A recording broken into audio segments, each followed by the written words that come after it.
കരുതും നിനക്കവനെല്ലാം കലങ്ങുന്നതെന്തിനു മനമേ കരുതും നിനക്കവനെല്ലാം കലങ്ങുന്നതെന്തിനു മനമേ. ശവപ്പെട്ടിയിൽ വെള്ളത്തുണിയിൽ പൊതിഞ്ഞു കിടക്കുന്ന മനുഷ്യന്റെ നന്മ പ്രവൃത്തികൾ വിശദീകരിക്കുകയാണ് അനുശോചകർ. പലരുടെയും ആത്മസുഹൃത്താണത്രേ.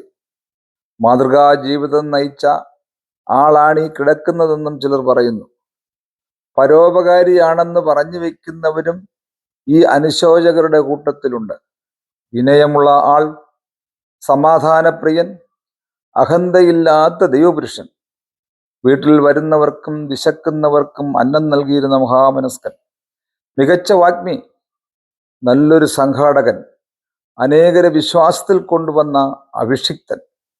മരിച്ചു കിടക്കുന്ന ആൾ ഒന്നും അറിയാതെ, ചിരിക്കാതെ ചിരിച്ചും കേൾക്കാതെ കേട്ടും മൂക്കിൽ തിരുകിക്കയറ്റിയ വഞ്ഞിയുമായി എന്തൊരു കിടപ്പ്.